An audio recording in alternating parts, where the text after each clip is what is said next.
A goal, Quishbilly, Huddersfield Town. The most famous goal of Quishbilly's life. Is this the moment for Lee Fowler? It is. Take your place in Division 2, Huddersfield Town. And Steve Simonson's boots now. He's missed. Steve Simonson clears the frame of the goal and collapses in a heap of tears. Huddersfield Town are promoted.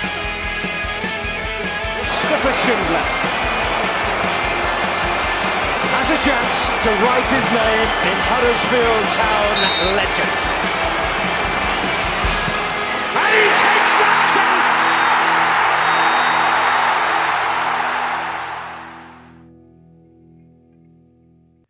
Oh, we do like to be beside the seaside. Oh, we do like to be beside the sea. Unless, of course, that seaside is Bournemouth, then it can right off. Having lost 7 of the last 9 visits, a trip to the South Coast was probably as welcome as going on Twitter on Saturday night to be greeted by numerous videos of Paul Scholes sucking his daughter's toes. Thankfully, our panel are all wearing socks this evening, and so we welcome episode 120 of the Andy Takes That Chance podcast. Joining me, Matt Shaw, this week with his bucket and spade, it's Simon Copland.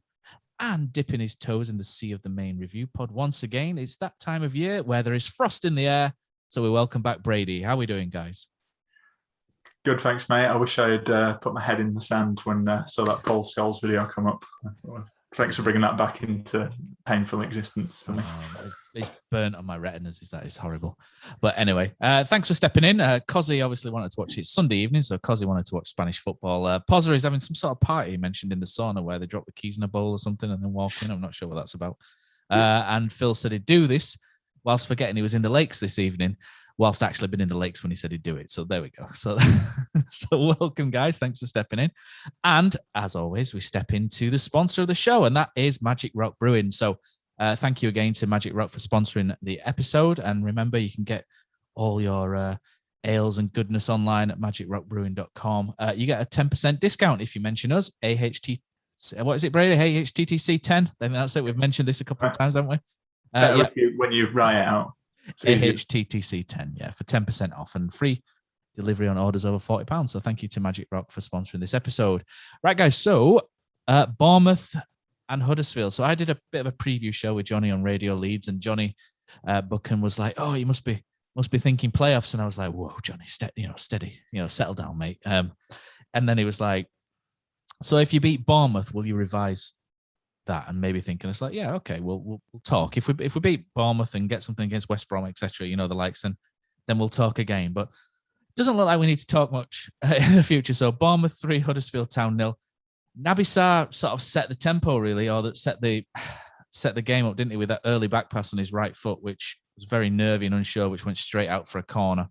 That kind of like set the tone, Brady, didn't it, for that first half? Huddersfield looked a little bit unsure, a little bit overawed, I think, by their opponents. And let's be honest, they were pretty good, weren't they? Yeah, they were. Scott Parker said, I think I saw today, that was the best half he's seen from Bournemouth this season.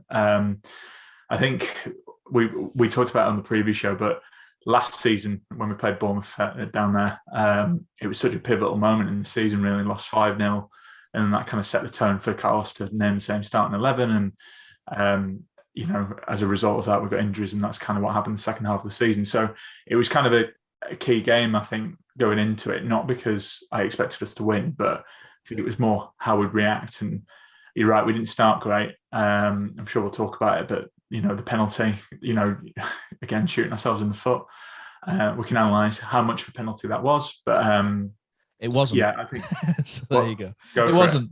It wasn't. That's what I'm going to say. I think it's silly because, Solanke goes back to goal, Turton just kind of swipes at it, and I don't know, just a bit careless for me, really. I know Turton's not the most popular among Huddersfield fans, shall we say, but I could kind of excuse it more if it was like a youngster, or one of the youngsters, but obviously he's an experienced pro.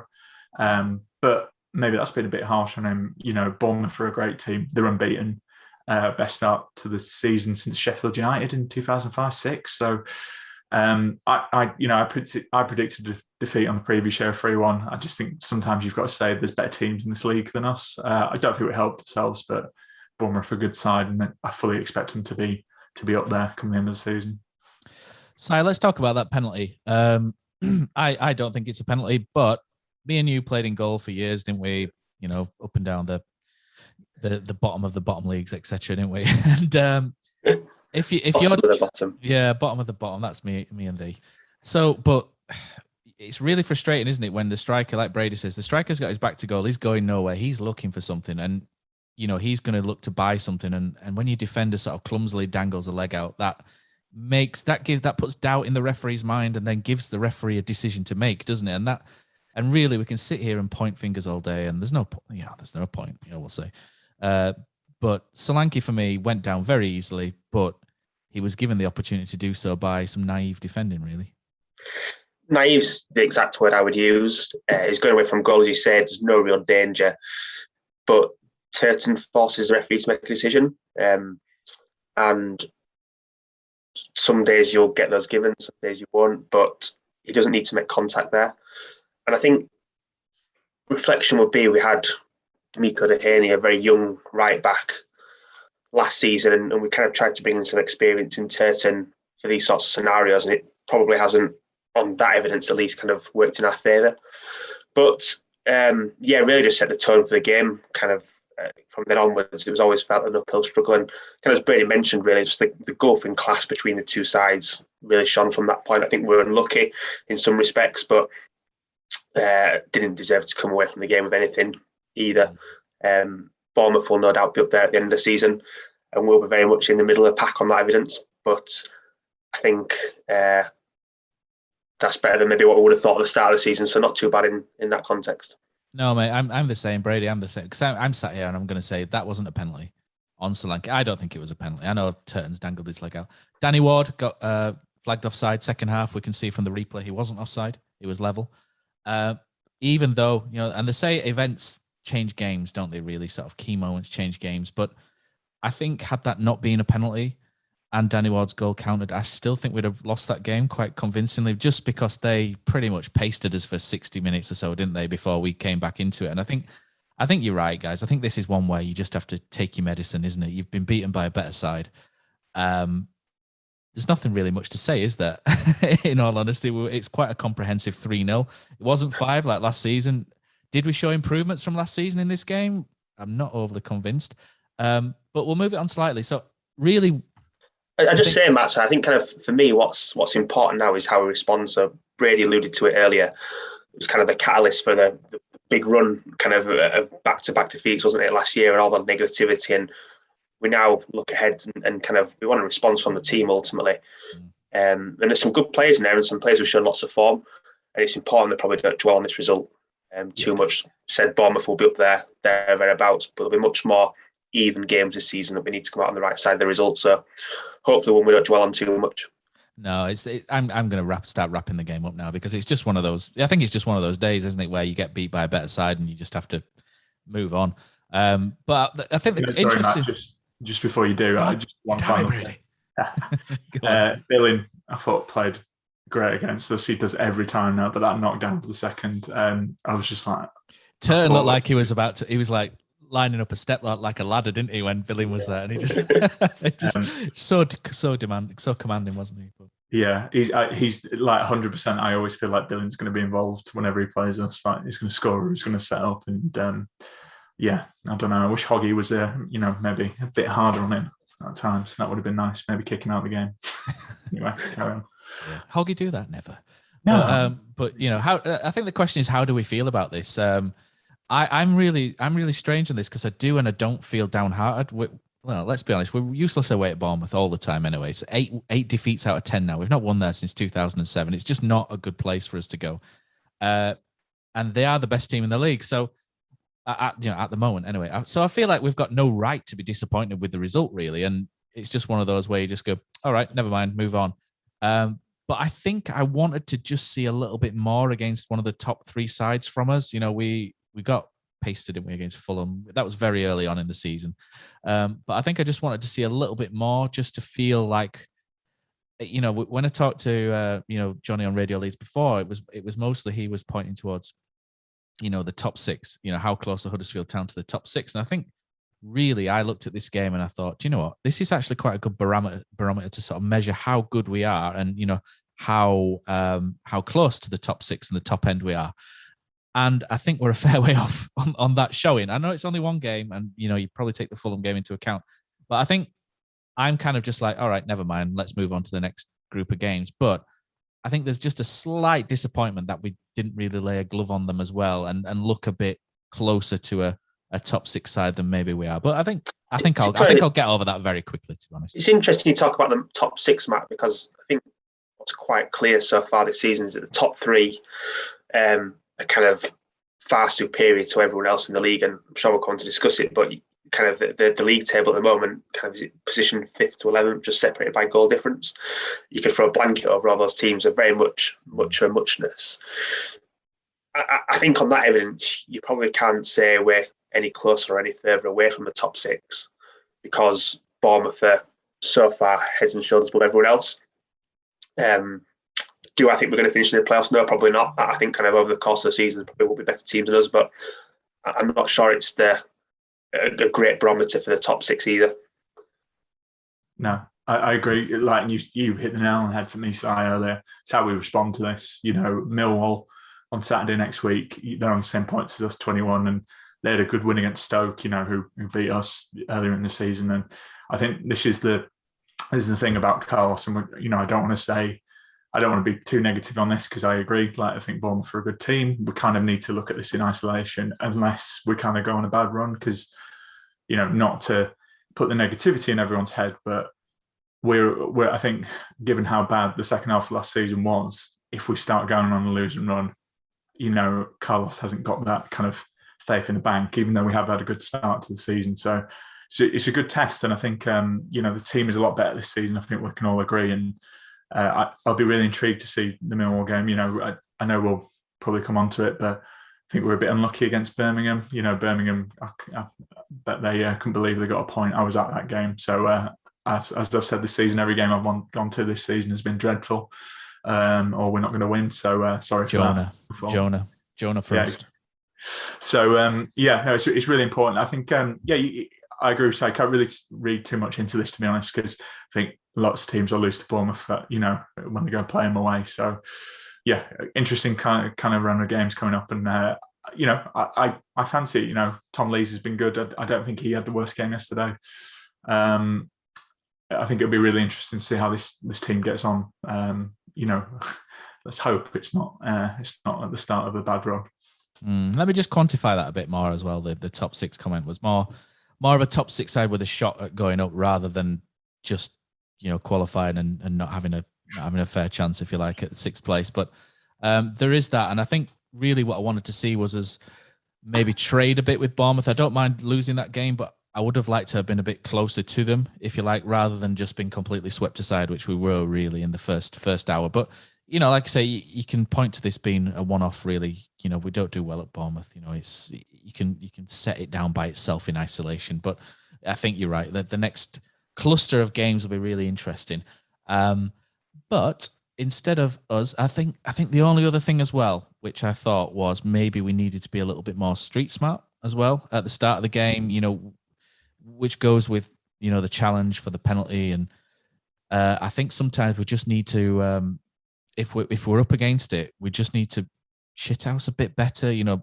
Put the ball out of play, niggle. Give free kicks away, slow the game down. Remember Tommy Elphick away at where was it? Brentford, wasn't it? Where he fouled Ollie Watkins and laid on him for about 30 seconds. In that 1-0 win under Danny Cowley. Little things like that, which we don't really do under Carlos. And part of me likes that we're a bit more honest, but other part when we lose to Fulham and things, just sort of thinks maybe we just need to add that to our bow at some point, whereby we just stay in games and by just being a little bit darker on occasions. But that's it really. We're happy to move on from Bournemouth. Yeah, I do think it's not to make excuses for Town, but to give away penalties so early in the game and to be 1-0 down and then 2-0 down, not long after, the game plan goes out the window, doesn't it? Really, I agree, Matt. it's not a 5-0, like last season. So we conceded less. So I suppose that's an improvement. But we said it at the start of the season. I know we've had a good start, but like going back to your early point, I didn't really fancy Town for the playoffs, even when we were doing well. No, I don't. But when you're there, you kind of can't help. Oh no, you hope. Away. And I think we were talking about it the other day. I think, to be honest, because we know what the championship's like. I wouldn't be if we are still around, the top 10 in January. We saw what Barnsley did, like just get an amazing loan player in, and that can kind of get you in and around there, And I think Town have probably got the foundation if that was to happen. Maybe getting a bit ahead of myself here. There's a lot of games to play between now and January, but wouldn't be out of the realms of possibility. I think it could. No, there's a basic. There's like a basic ingredient of a good side, isn't there? And there's a lot of good things. There's a solid base to build on for sure. And Daryl DK really moved Barnsley to another level, didn't he? And I would think it would take that kind of player for us, but we'll see. We'll see what happens, when January rolls around. You think Meepo could be that player? We have to see him first, don't we? Yeah, I think that's a good point, Si. We don't know, do we? Because he's not really played. I asked Stephen Chicken when he came on to one of our previous shows, and it's just, I don't know. I just don't think he's ready from the sounds of it. There's that break clause in January, but I think as Stephen mentioned, it's 2 months now, 2 and a bit months. So, we've got midweek games coming up. So I'd like to see more from him. We've only seen him for the last 10 minutes in games, and then sometimes he's not even on the bench. So I always thought this would be a slow burner, to be honest. Even when we signed him, with the experience yet, the lack of experience behind him, I always thought this might be a slow burner. So no, definitely. It could be, to be fair. But it's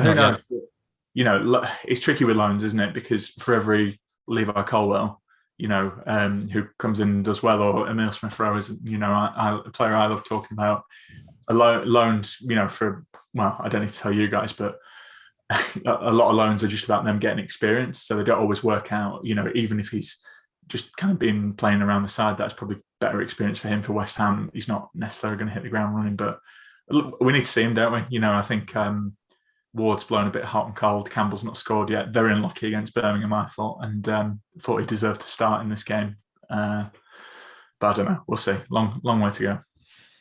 Right, never mind us. Let's find out what everyone else thought of this game. So what we like to do after the game is we like to throw it out to you guys, and you guys tell us what you made of the game. We didn't get many replies, to be honest, on this one. I think that was mainly down to, how we feel. It's just, you go to the best team in the league, you lose.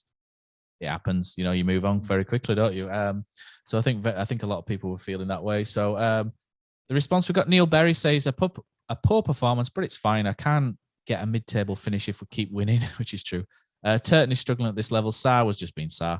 Toffolo way off the level he's set since he arrived. Time to have a look at Ruffles. Time for Sorba to have a bit of a break off the bench. So there's a couple of questions there. We'll take the Ruffles one because I've got something on Sorba and Sinani shortly, but. Josh Ruffles, Toffolo missed part of pre-season, didn't he, due to COVID? We've seen before the effects of missing pre-season can have on players. I thought Toffolo was starting to come back into a bit of form prior to the Birmingham game, and then he's maybe had a bit of a. But to be honest, I think when you look at Saturday, I don't think you can really pinpoint anybody who wasn't a 5 out of 10 type performance, 5 or 6 out of 10. I don't think anybody was really that bad, and I don't think anyone was good either. So I think you can just roll them all in together. We'll see in this next run, but it is interesting. Ruffles is now fit, isn't he? Or fitter. So I think there may be opportunities for Ruffles coming up in the next while. I don't know what you guys think. Yeah, I think I was a bit disappointed with Toffolo at the back post, the third goal. I was a bit weak there, actually. Should have been a bit stronger. Could have kind of put more of a challenge in. But by and large, he's been good. I'm kind of quite a big fan, actually. Since he joined the club, I think he's been a good signing. Ruffles will probably expect to play more than what Jayden Brown did. And I think we've signed Ruffles as direct competition for Toffolo, as opposed to someone who's going to be happy to sit and play in the B team, for example. And in that sense, he probably does need an opportunity at some point. But whether that's straight away or whether kind of Toffolo deserves a few more games, I'm not so sure. Probably a few more games for me. I think something I noticed in the Birmingham game was think this season Toffolo's, we know how good Toffolo can be because he sets high standards for himself. I think there was an opportunity, I can't remember who passed to him. Toffolo had an opportunity to shoot and he just delayed it and then passed it. And I just think if he's more kind of in a good run, like we've seen what he can do, I think he has a crack. I'm not saying it goes in, but I just kind of thought, I didn't really get the confidence there. I know Birmingham were. That's in contrast to the Luton one, isn't it? Because you remember Luton where he got in a really good position where there were people on the back post and he had a shot, didn't he? And he probably shouldn't have had a shot and sent it to the back post, but that's almost in contrast. So you wonder if that maybe played on his mind at that point. So yeah, Ruffles is interesting though, because obviously at the start of the season, I think of all the signings we made, I thought that was the one that would probably, in terms of transition, probably work the best because he was very attacking. He got, what was it, like 6 goals from left wing back? I know Toffolo's a lot of headers, weren't they? A lot of headers, yeah. I wonder, I think David Hartrick, we're talking about it. I wonder if we can see a scenario where Toffolo and Ruffles actually playing the same side, maybe push Toffolo further forward or vice versa. I think Ruffles actually played left wing in pre-season, didn't he? I think Toffolo could play left centre back, potentially. And he played there as a youth player for Norwich, didn't he? So he could potentially, and he's 6 foot. Not in I wouldn't put him as centre back in a back 4 by any stretch, but in a back 3, there's opportunity for him to carry the ball out and do what he does there as well, isn't there? And Ruffles could play. It's actually a position where we're a bit overstocked, though, isn't it? In that we've got Cole and Sarr both to that position. He's not going to get ahead of them anytime soon. Had it been the right hand side of the defence, then maybe. But he's not good. He's very left footed, isn't he? So he's probably not going to play on the right side. But Roman Edmonds-Green will probably do that job when he comes back. But longer term, when Colwell goes back, there's maybe the opportunity. And Harry Toffolo's still got to sign that new contract yet. So if you're listening, Harry, sign the bloody contract. There we go. Yeah. I have to get that in every week. That's my every week for Harry. It's I think to maybe give a positive for the people listening though, Toffolo hasn't had the best start of the season. I think we've talked previously about Koroma not really living up to the heights last season. I know he's still young, but I think that shows you how better the squad depth is this season, because we couldn't, if Toffolo was off form last season and Koroma was off form, we couldn't carry him. I'm not saying, it's still early days, but to be where we are and not have everyone hit high form, and obviously we've talked about the strikers, I think that shows you how important the recruitment's been so far this season. They both had COVID pre-season, so I think that's also another thing, isn't it? Yeah. And we don't know the effects of long COVID. It affects everyone differently, don't they? So, yeah, who's to say? Will Toffolo come on here, have a chat to us? We'd like it. Shall we crack on? Clark Eastwood says, a game that, like Fulham, emphasised the golfing class available to the best clubs at this level. Town are one of the 18 teams who could finish anywhere in this league. Shouldn't lose sight of where we have put ourselves and not overanalyze after a defeat to a much superior side. I think that pretty much echoes what we're saying, doesn't it? It's we have to delve into it a little bit. Otherwise, we might as well James Alexander-Gordon read out the result and move on. But, I think that's pretty much right, isn't it? We got beat by a better team. Yeah. And I spoke to Justin Peach from the second tier the other day, and he was saying how impressed he's been with Town. And I think the thing is as well, there's so many more poorer teams in this league than us. So, not that we're thinking about relegation. That's not what we should be thinking about. But, could be a lot worse. Well, like I said, let's try and think of the positives. I know, positives as well. Luton are in the playoffs now, and if they finish there, your sidekick Josh will be pretty upset, won't he? After his staunch opposition of them being the surprise side this year. So there we go. Gamer James FM says, glad to get that one out of the way. Not as big a defeat as I was fearing. Would have been interesting to see what would have happened had Ward not been wrongly flagged for his goal. On to the next one, which is true. Doug Barnett says, although things have undoubtedly improved on last season, that was a reminder we have work to do. Need to bounce back next week. HDFC Dreams says, Toffolo could do with the rest, has been off it for a number of games. Miss Sinani's direct play and set pieces. Dreamsy, I thought you were having a bash at Sinani not so long since, but there we go. Absence makes the heart grow fonder, as they say. So there you go. And then Stephen Murray says Turton and Pearson together doesn't really work. And Marcus Bramley replied to him and says, think any backline would have probably struggled today, which is true. And then Stephen said perhaps, but he just backs up what we've said before. Nothing against either player. Just think they probably don't work well together. Both need too much time on the ball. Once they've exchanged a couple of passes, they're under pressure. Thanks for everyone for getting in touch with us there. How close is Pippa to returning? Do we know? Yeah, he starts running. Starts some ball work. I think either last week or this week coming. So I think November we'll probably start seeing Pippa return, which will be good. Because Will be interesting. Different option there. yeah, because we're going to move on to another chat here. So the Birmingham game, we didn't really do any post-match stuff with Birmingham, but we'll probably not stay on this too long either because it again 0-0, not the most exciting game to dwell on. A game Town should probably have won. I think 1-0 to Town would have been the fair result on the day. Although Lee Bowyer seems to think they could have won the game, but we know what we think of Lee Bowyer, don't we? Yeah, absolutely so. So we hit the post twice. Campbell, I think Campbell's hit the post, and I saw a few people having a pop at him, but I think there's a really good foot in by the defender, just before Campbell strikes the ball, which just shifts it slightly, and Campbell just doesn't quite get as clean a contact as maybe what he was looking for. Then he hit an absolute beast against the post, and that shot from Lewis was right behind that shot from Lewis O'Brien on the right foot, and I still swear to this moment that went into the top corner and went through the net. It just seemed impossible that it didn't go in the goal. It was such a clean strike. It was fantastic, but it was Town have had their little weaknesses, haven't they, this season against teams that set up with that low block back five like Birmingham, and two defensive midfielders, and Birmingham just looked to hook the ball forward and attack, didn't they, through Jukovic and then run off him. And it was very basic, but it works really against us. But I have to say that Town have really struggled against that prior. But I think on this occasion, we did actually still create opportunities to win the game. So even though 0-0 slightly disappointing, and there were a few boos in the crowd, but I thought that was all for the referee, to be honest. But he had a shocker. Sorry, Matt. We've had 3 stinkers in a row, mate. I thought the one against Hull was one of the worst performances I've seen for a long time. But anyway, I don't want to blame the ref, but obviously I was at the Birmingham game. I'm about to blame the ref. Yeah. But that's what we do. We blame the ref. He completely lost control. I think the worst thing is when they just spend ages making a decision, and then they just there's so many opportunities where he just went for the safe option. He's like, oh, is it a corner? No, I'll give it as a goal kick. And I think he lost control. And I think Town last season lose that game, to be honest. But I think the positives from that was I never really felt like Birmingham were going to score. I think they just hoofed it at every opportunity. Not to criticize that, because that's they're in a rut. They need to do what they need to do, don't they?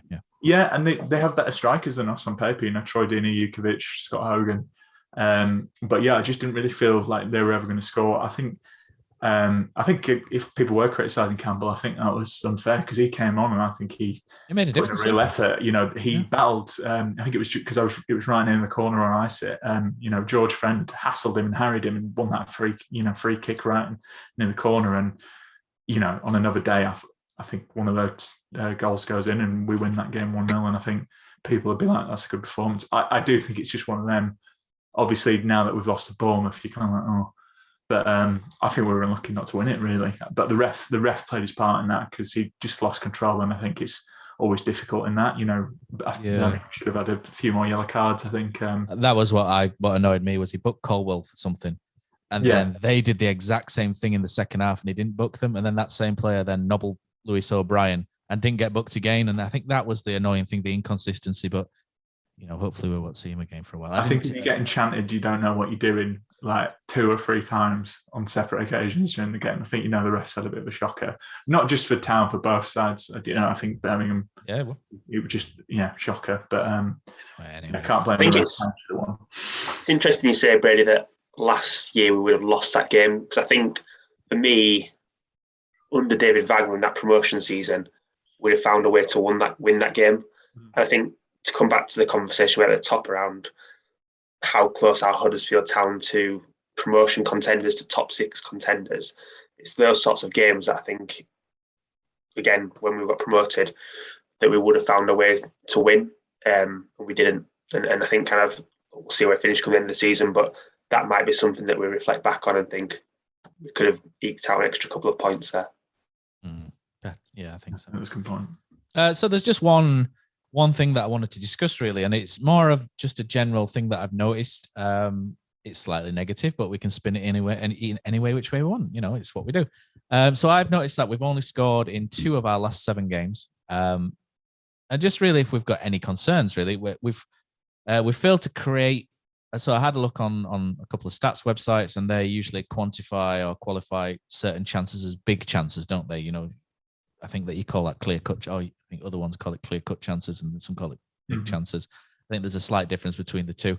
So I had a look through, and we've failed to create what is classed as a big chance in 3 of those 7 games, and only 1 in 3 of the others. Against Blackburn, we created 5. We were excellent against Blackburn. That was a fun game. Is creativity a concern for you guys at the minute? I mean, Sorba Thomas just looks a little bit jaded for me. Against Birmingham, I thought Pedersen did really well on him. Pedersen's one of the best left backs in the league anyway. You know, he's a top class player, is Pedersen. When he moved forward, he looked maybe a bit livelier, but I think Sorba's been wonderful this year. You know, he's such a great story as well, and he's so much fun to watch. But the last few games, you just feel, you know, started seeing him he was holding his back against Bournemouth for quite a bit, and then I think against Birmingham he went down. He was holding his knee or hamstring. I'm just starting to wonder if maybe it's now time to maybe rotate him out for just a game or two, just to bring that freshness back. You know, I'm not talking about dropping him. I'm just on about trying to maybe just rest him a little bit to try and bring him in when he's a bit more at peak level. And Sinani as well. You know, both players. It's no coincidence both players go away and play. Gone away and played international games. Either Sinani plays a lot for Luxembourg. You know, they'll play. You know, if they've got 2 games in a week, he'll play 180 minutes. You know, he's their best player. So, you know, they're probably our most 2 creative outlets. Would you say, mostly from set pieces? But yeah. So 2 goals. You know, 2 games where we scored 7. In 7 games we scored twice, and I looked at that and I was like, oh, that's a bit surprising. So it was a surprise to me, but it's a trend, you know, and it's a trend I don't really like. So I'm just wondering if you guys have noticed it, and does it worry you, or is it just one of these swings and roundabouts things?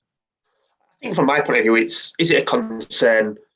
Not overly right now. Would I like us to create more? Of course I would. We've got a positive goal difference, and for years, I was worried about having a positive goal difference, and naturally as fans, we always want more, don't we? We always want us to improve, we want us to be better.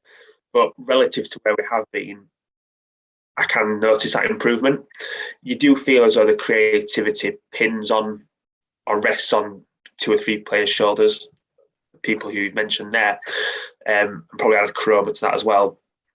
And there is probably quite a lot of expectation, particularly around Sorba Thomas, for someone who is quite quickly out of. Let's be honest, he's getting more attention as well now in terms of defence. You know, people are doubling up on him as well. We've got to give him that as well, because he's taking on 2 players now. Never mind 1. Yeah, and I think in an ideal world, he probably will actually kind of starting from the bench in the next game. I'll give him a rest.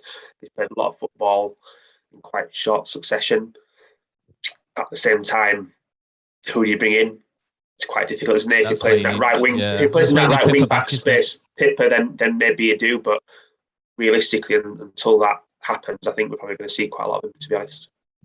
I think with Sorba as well, obviously everyone, even people who don't support Town, loving the journey that it's come from. But, you know, he was playing non-league in January, and I think when they signed him at the time, the club mentioned that, or I think he mentioned that, you know, he's going to train, like, to be training properly, because he was only training a couple of times a week when he was playing for Boreham Wood. So I think you're right, Matt. I would rotate him. You know, he's played a lot of football, and the thing is with young players, you don't want them to get burnout and like them be. Yeah, I'm just worried about last season's side, because last season we got to December, didn't we? And we had Carol Eiting, who hadn't played a lot of games. You know, his hamstring went twang. We had Josh Koroma's hamstring went, and then we had about 4 or 5 soft tissue injuries that happened in games, didn't we? Not in training, but in games. And I think that's just at the back of my mind now. And you see Sorba hold things, and you just think, ooh, you know, just maybe hopefully learn from last year. And because if his hamstring goes and he's out for 4 months like Josh Koroma was last year, then we've got a bit of an issue, haven't we? Yeah, Rolando Aarons was what I was going to mention. He obviously has been injured up until this point, but featured on the bench for the last 2 or 3 games, hasn't he? But not played any part. Would I want, given a choice, which of the 2 I want in the team, I'd probably pick Sorba Thomas hands down any day. We probably do need to use the squad a bit better going forward to avoid those sorts of injuries that you mentioned, and he could be one that does feature a bit more, you would have thought. He's played wing back before, he's played full back before as Rolando Aarons, so that's probably a good shout, actually, because Aaron Rowe, obviously, he's done the same, but he's injured as well, so Aarons is probably the only other one you could look at, isn't he? So yeah, it's a good shout. Yeah, I think in the B team games, we've been playing John Russell in a more forward position, and look, I wouldn't claim to be an expert. I don't know what type of footballer John Russell is and how close he is to the first team right now, but from bits I have read, they've been quite complimentary of him, albeit admittedly by the Huddersfield Town kind of internal team, so you would expect it to be. But he might be one we see a bit more of as well at some point in the near future. Yeah, he's a big strong running type. He's a bit of a sort of a Loftus-Cheek kind of. We came from Chelsea. That sort of 6'3", big frame who can play. Sort of attacking number 10. I think he's played wide of the front three and behind as a 10. So I think he might come through as well. Played for Accrington Stanley, didn't he, last season, like 20 appearances? So maybe. Yeah. But yeah, no, you mentioned Sinani, Matt. I think the interesting one was obviously, was it Luton, where if he plays that pass a bit quicker, it goes to the Corona and it's probably through. I feel Sinani's he needs a goal. I think he needs a goal, and I think he'll kind of grow in confidence. He's had a couple of, he had a really good shot against Birmingham. He's been a bit unlucky. Maybe had some chances he should have scored. I think at Everton. Oh yeah. There was another one, wasn't there, at home as well? Yeah. On his right foot, similar. Yeah. Yeah. I think he needs a goal, and I could see him improving. And I'd completely forgotten until you mentioned it. But Aaron Rowe, Pippa, as we talked about, we will have options in the next month or so. And I think Russell's an interesting one, but we have got some, I would say, potentially winnable games. You've got Peterborough after the Millwall game, and Cardiff. We don't do very well at Peterborough. That's another place we don't always do very well at. So I wouldn't quite get my hopes up. It's true, just but, one of those places where I've still got PTSD about George Boyd smashing it from over the halfway line past Alex Smithers. They had a good side actually, but play the team, not the player, not the occasion. No, it's interesting. I think at the end of the transfer window in the summer, I think we all said we're missing that Eiting type player. Don't think that's changed. I think what surprised me, and I'll be completely honest, is playing the 3-4-3. We kind of don't need it as much as maybe we did last season, but I do think there's games where you do miss that player, and I'm already talking about January, but that's a position I'd be looking at if we can bring in, because you can't get all your business done in one window. That's somewhere I'd look, because I think they're so hard to get, but I think, like you said, Birmingham, if you have a player like that on the pitch, maybe that helps us win the game. That's where I'd be looking, because I do think we miss it. We're missing Eiting. Me and you, Matt, we'll continue to get a campaign to get Moy to come back from China to play for Town. I've told you, I'll go pick him up. I will go pick him up in cargo. Simon, how do you think Jordan Rhodes will be? Coming back soon. Brady's mentioning we will have options in the next month, and Jordan Rhodes is likely to be one of them. Danny Ward, one of you said he blew hot and cold, didn't you, earlier, which is completely true. Fraser Campbell's, works hard, doesn't he? But Fraser Campbell's one of those where he's better when he's off the ball than he is on it, if you like. So Jordan Rhodes is a really interesting one to bring back in. He had his back issues, didn't he, at the start of the season when he played against Derby. How do you think he fits into this 3-4-3? Because we do push players closer to the front man now than leave them isolated. If you leave Jordan Rhodes isolated, you're playing with 10 men, aren't you? So, but do you see him improving our options up front, or do you think he brings different problems and not the complete solution, if you know what I mean?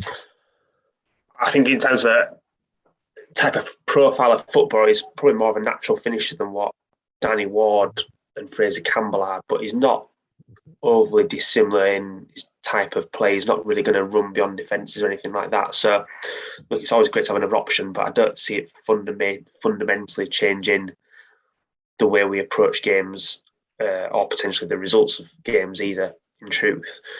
It's interesting to say kind of he's coming back. I'm not sure to what extent he'll be involved.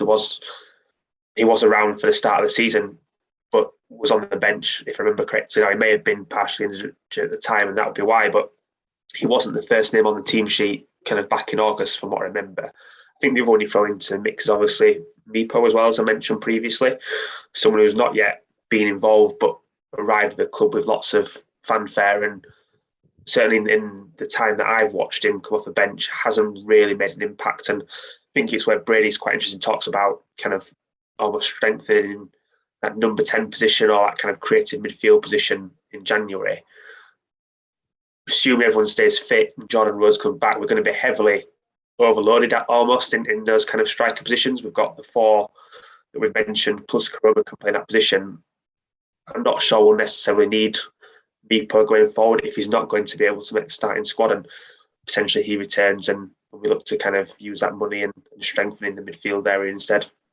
And also as well, a name that we've not mentioned, Brady, Kean Harrett's got, I think he's got, is it 8 in 8 or 10 in 10 or something? He's got a goal a game anyway for the B team at the minute. He's not done very, he didn't get much of a chance at Harrogate. Geisley, I don't think it really worked brilliantly for him at that level, but he's the goal scoring pedigree's there. He's got good strength, so he seems to be improving. So again, that's another option. And Kieran Phillips is out on loan, scoring a couple of goals for Walsall here and there. So there are options potentially moving forward. Yeah, I think we've just going back to Rhodes as well. I feel, that Birmingham game, Rhodes is the type of player you maybe want to bring on for the last 10, 15. Yeah. Being that role, when you do need a goal, and you're going to just put it in the box, put it in the area, because like Si said, we know what Rhodes offers and it's just in the box, not much else. Mipo, well, we talked about Mipo, that's an interesting one. Harrod, maybe, I think for me, I think you can see people's roles are a bit more clear this season. Like, I think Fraser's very much like the striker you play in an away game, because he, like you say, his off the ball work is great. I know that's not necessarily what you want from a striker, but he's a pest. Yeah, he's a pest. I'd hate to. I've said it on the previous show. I'd hate if I was a defender to play against Fraser Campbell. Just be not because he's going to get free against me, but just because it'd be muddy. You'd be muddy. You'd be bruised. You'd be scratched. Exactly. Yeah, he's a pest. He's a menace. Yeah, and I think if he had 20 goals this season, I think Town fans would absolutely love him, because I love what he brings. Be playing for England if he could score 20 goals a year, wouldn't he? Exactly. He's got an England cap. Yeah, I don't know. It's interesting. I think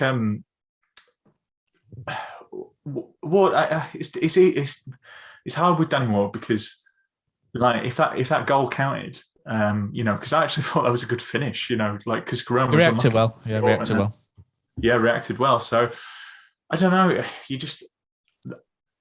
It doesn't really matter now, but we've always had issues with strikers at Town the last couple of years, and you just want someone to go on a run, really, don't you?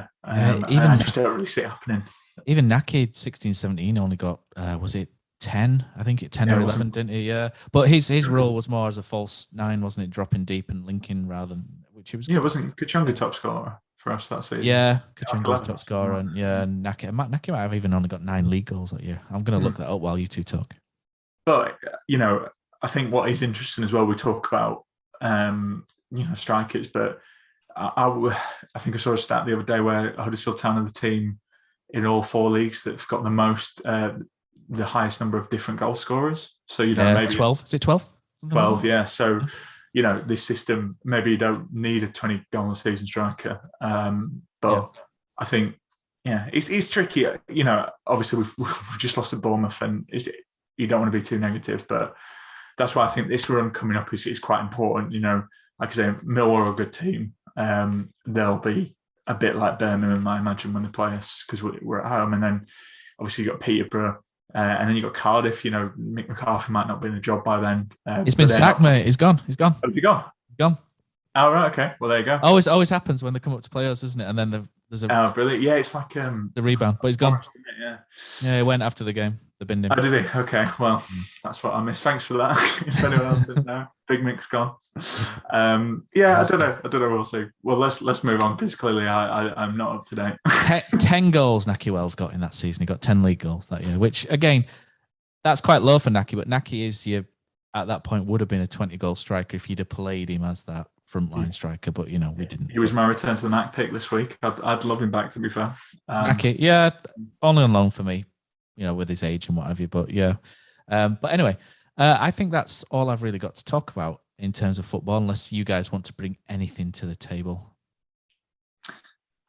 No, not really. Thinking about it, Brett. You've got something, haven't you, Brady? I can see. No, I was going to. This is normally on the previous show where we do something silly like play a game. I don't know, no, I'm not really.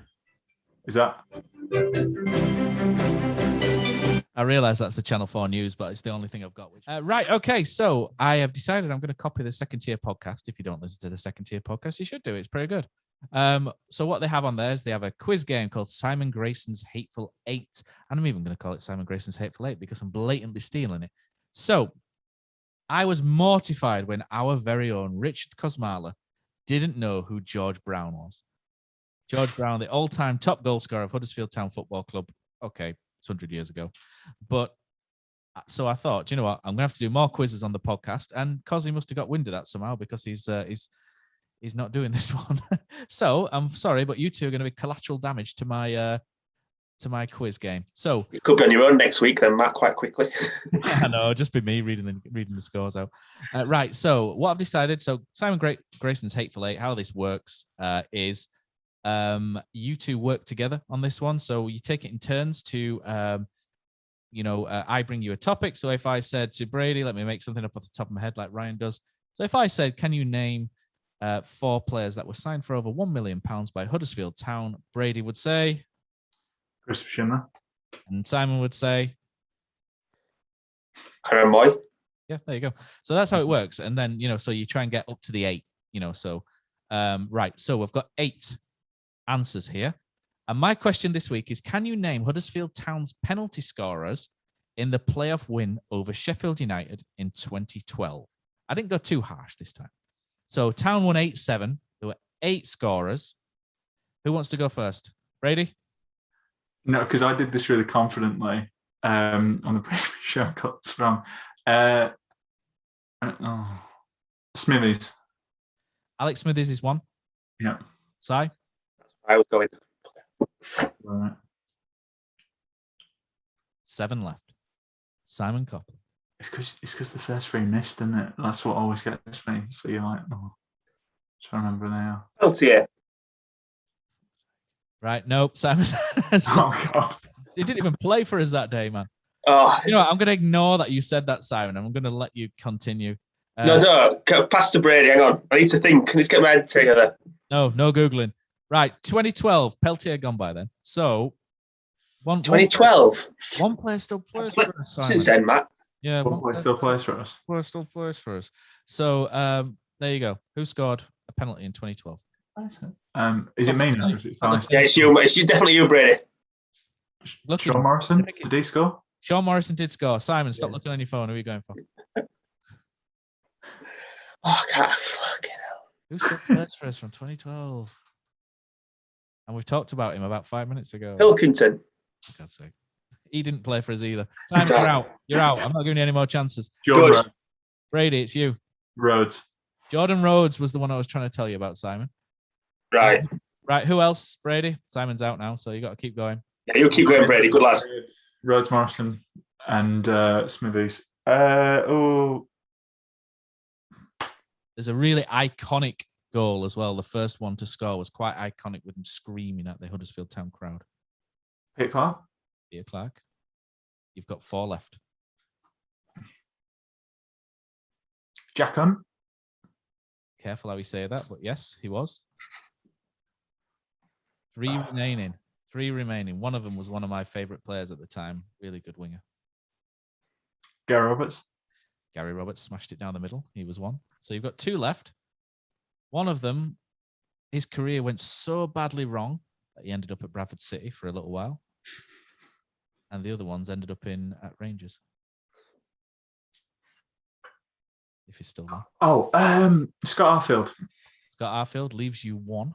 Oh, went to Bradford.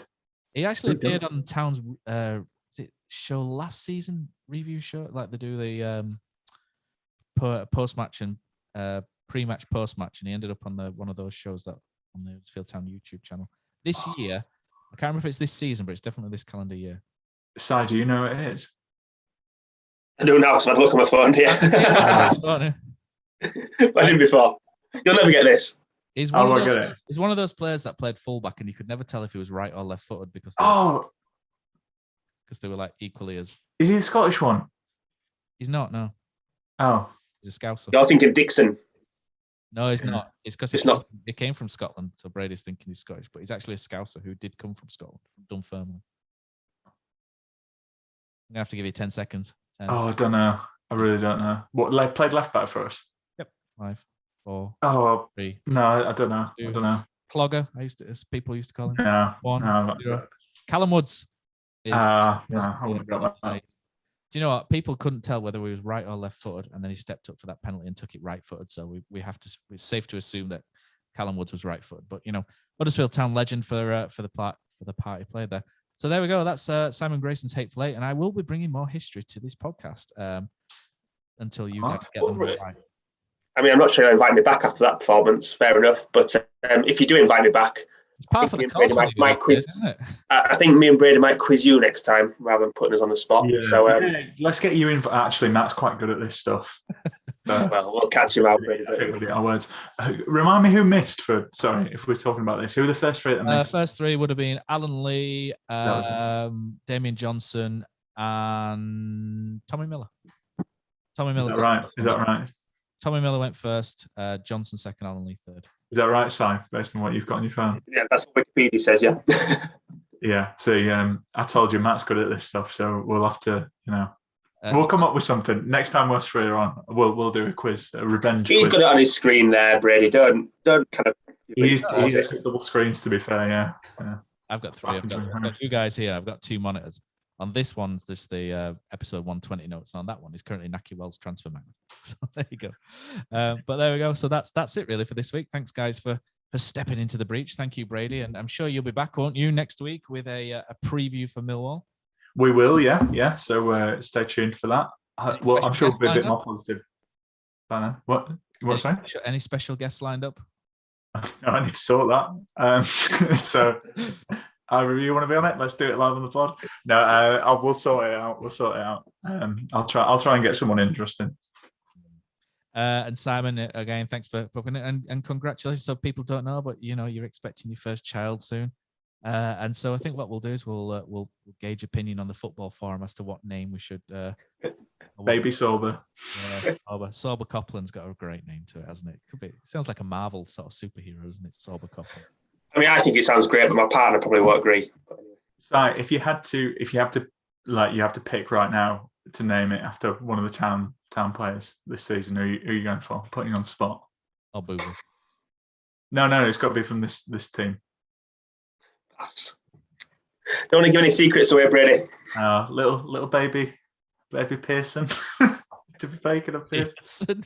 Matilda Pearson. Yeah. So just in case it's a girl. I thought you might go Levi. Levi. Giving you ideas. Everyone tweet Si. It was some baby names. Let's do it as this. Like if you let's do it as a Twitter question. If what would you name Si's baby based on a town player this season? Sorba. It's got to be Sorba, hasn't it? Sorba Copland is the winner, isn't it? Surely. Or Turton Copland. There you go. We'll see. This has descended into nonsense, so we'll call it here. So thanks for everybody for listening, and we'll be back next week. So let's hit the music.